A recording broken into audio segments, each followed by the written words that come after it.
Yeah, if you could just give some general comments of entering conference play here. Well, obviously we're struggling. There are unhappy people here, including me, and there are a lot of happy people around the country. But here's what I will tell you: um, there's no like that.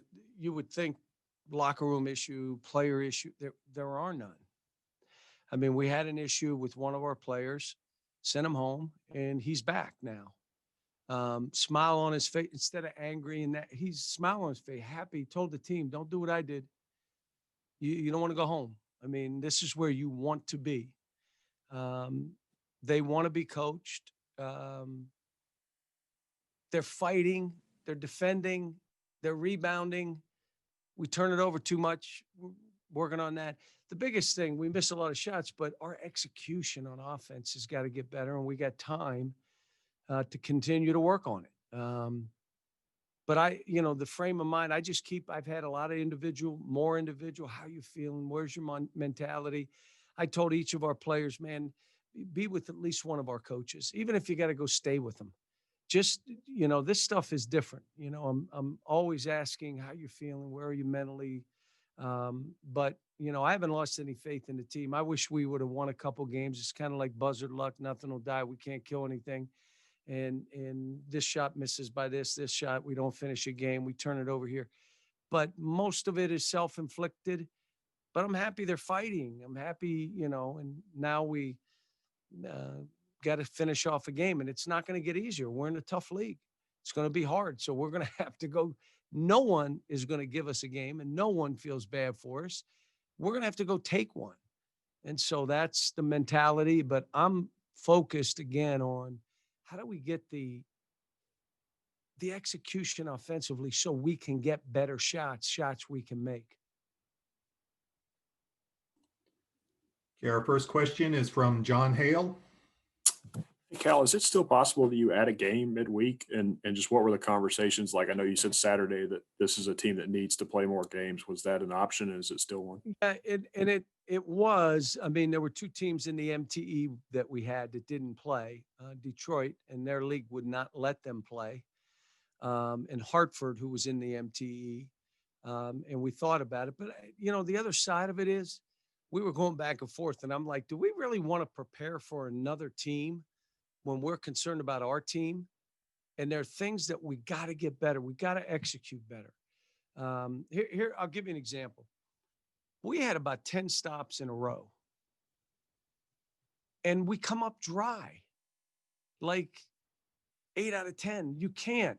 But listen, 4 of those were turnovers where they got a layup coming down the other way. Well, you can't win games with those. So you got to really zero in. And the other thing is really break down offensively, because you can't just skirt through it and think they know, because they don't. This is an inexperienced team. But, what we were talking about was that, and it's not going to happen. So, we're focused on, okay, how do we do this? How do we continue to compete and get better? Okay, next up is Ryan Curley of Dog Post. Hey, Coach, how are you today? Good. I just want to get your thoughts on Georgia's 7-0 start. They started off pretty hot. I want to know what your thoughts were on that team and what their strengths are. Well, I haven't seen him, but Tommy does a great job, and he's got them playing. I mean, he's got them playing, and they lost some guys. Everybody thought, well, they're not going to be quite as good. Well, they're playing good. They're defending. They're doing some good stuff. So good on them. Okay, next up is Jerry Tipton. Yeah, John, I wonder with the start you guys are having, who you might consult with about how to handle it, or what past example maybe came to mind of a team in a similar situation that could benefit you guys?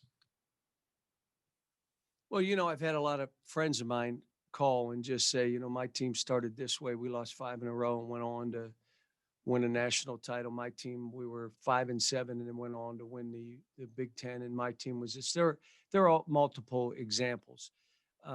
but they had won games along the way, and then they hit a skid. We different boat right now, and trying to get these guys to consider just in their mind, let's paint our own picture. This could be one of the great stories in the last 5 years if we can do this right. And we've been right there on a bunch of these games, and you would have thought, okay, one of them falls your way or one thing finishes your way, and they've all went the other way. So let's hope as we go forward, usually you get a couple that fall your way. Now, sometimes I don't want to say this, it's the next season. You're hoping it's your own season. We get out of 2020. I think the good news is not only do I want out of 2020, I think the whole country wants out of 2020, and let's start anew. And I wondered, I've asked all the coaches about Keontae Johnson collapsing and how that impacts perspective on basketball.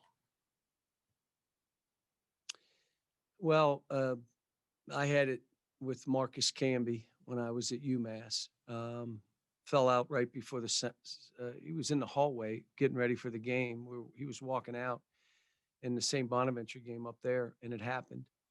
And he was in the hospital a week. It took 2 or 3 weeks before they let him, come back on the court and, did all the stuff. But it just, you look at everything you're doing. And in this case, anyone that's already had COVID, you're like, whoa, wait a minute now. Are we sure? You check with your medical people, but I'm just happy the kid is safe. That he'll come back from this, and it just that's, you can see why there are guys that say, hey, what are we doing because of that kind of situation. But yeah, we're all concerned. I'm just as concerned with mental health. I keep coming back to it, but I had a bunch of kids over my house at Christmas, and I know, wow, you gathered. Come on now. I mean, we've been tested 19 times a week, and they were just them and my wife and I.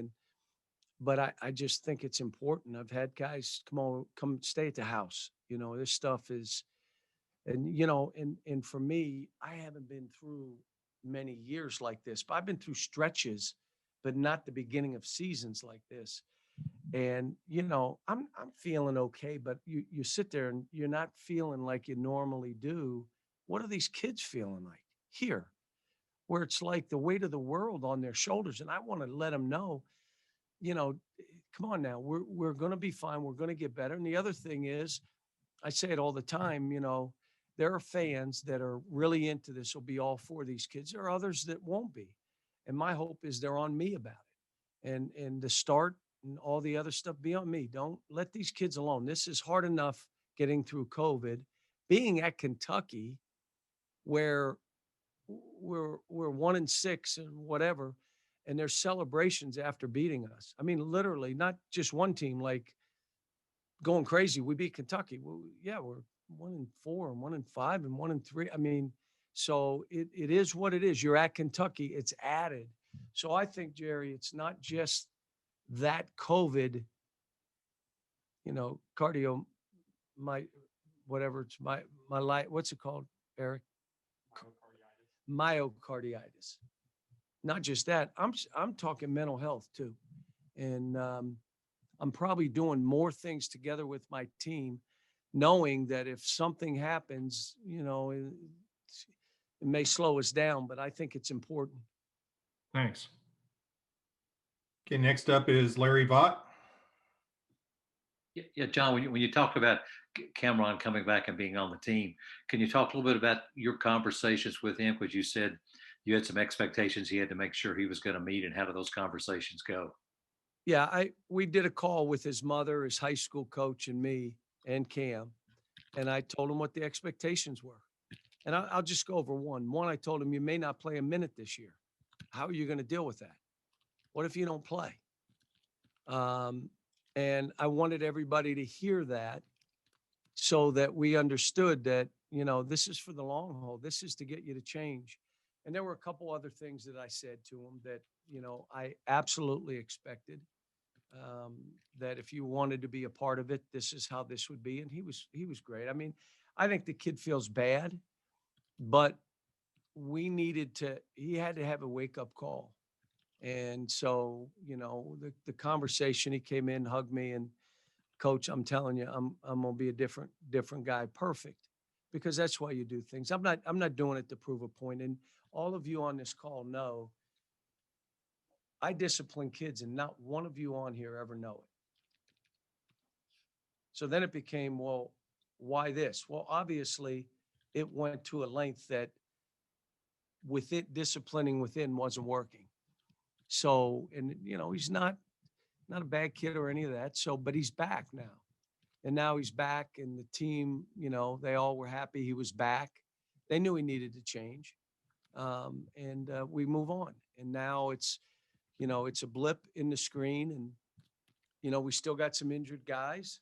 And I've told some guys, okay, you're going to have an opportunity if this stays the way it is. And now you're going to have to go and have some fun and do what you do. Next man up. See, here's the issue with here being at Kentucky. Say you're here and you're a pretty good player and you're behind 2 first-round draft picks. Why didn't he play more? Should have played 25 minutes a game. Who's behind 2 first-round draft picks, or 2 big guys who were first-round draft picks or lottery picks or whatever? This is a different deal. Sometimes you have to wait for your chance and then prove yourself. And I'm rooting for all these kids. I want them all to make it. I'm so proud of Michael Mulder and what he's doing. Michael Mulder was behind first-round draft picks. Even his senior year played 7-8 minutes. And I even tell him, look, I had nothing to do to help you. And he'll argue the point, but he did this because he learned to fight. And that dude never lost his spirit and his ability to fight. And his point was, if I can play against these guys every day in practice and hold my own, why can't I play in that league? And that's what he's doing. And so this is we got some guys now that are going to, how about Jacob got his opportunity? How did he look? Jacob was like our most aggressive offensive player. How did he look? Well, he didn't play a whole lot. You didn't play him, and he waited for his chance, and he went and did what he did. How about Davion? Davion wasn't playing much early. At the end of the day, the guys that I'm in practice every day with these kids. And I know everybody thinks they know my team better than I do, and I'm fine. And let me tell you, the greatest thing about Kentucky is that you have a raging fan base. But when things are going south, you got to be able to deal with that, or you're not going to have a raging fan base. You go like we are, and they say, next, who cares? Not here. And so having to deal with that is all part of growth. And I keep telling them, this is a great thing to go through. Go through it now so you know everything's going against you and you're working. Stuff doesn't happen on your timetable. We got a tough game coming up. It may not happen on our timetable. We wanted to beat Louisville. We played that way. But you know what? The shot went boop, boop, and out. So now it's not on our timetable. Am I happy? No, I wish that shot would have went down. I wish we wouldn't have broke down. I wish he wouldn't have banked that 1-2 in. I could tell you 1,000, but it's not always on our timetable. I'm still focused on how do I get these guys better? How do I keep them going? How do I have fun? Listen, folks, if I don't have fun doing this, I can't help these kids. And I'm having fun. I had fun in the Louisville game until that last play that didn't go in. And then BJ got a good look at a 3, and then I was really unhappy, but not with him. And after the game, I kissed Olivier on the forehead and said, I'm going to go at you again in this situation. I called him in the office. I'd probably break into confidence. And I said, I have so much confidence in you to make that. He said, why do you have confidence in me to make it? I've missed it twice now. And I said, because I coached Brandon Knight, who missed 4 or 5 of those. And then we made shots in the NCAA tournament, one after the other, that got us to the Final Four. So I believe in you. You just keep playing. Here's the last thing I'm going to say, and hopefully, Craig, we're done. When you're playing like my team, Buzzard Luck, You're fighting, you're defending, you're rebounding, you're giving yourself a chance to win. Nothing's going your way. Offensively, you're not executing, you're not finishing, you're not making shots. You have to get away from skill and talent and worry about effort, high energy, fight. You ready for the last thing? Execution. Worry about those. Those don't take skill or talent. And that's what I'm trying to convince them of. What happens to us a lot of times is we're so into what I'm doing, you break down on our team stuff. But we're working on it. And like I said, this isn't where I want to be. I'm not used to being here. Am I up for this challenge? Yeah, I'm ready. Let's go. Am I mad at players? Absolutely not. I'm not mad at one player on this team. Could we have done some things there? Yeah, you know, you go through this, you know, do I know fans are upset? Yeah, I'm at Kentucky. They're probably losing. And now I don't look at it, don't read it, don't look at the newspaper, don't look at the local news. So I don't know what anybody's saying. No one listens to me anyway. My wife, my dogs. I can't even get my dogs to sit with me right now. But we're going to prepare for the next one. Prepare to play as well as we can play. Prepare to execute better. Continue to fight, defend, and rebound, and see where it goes.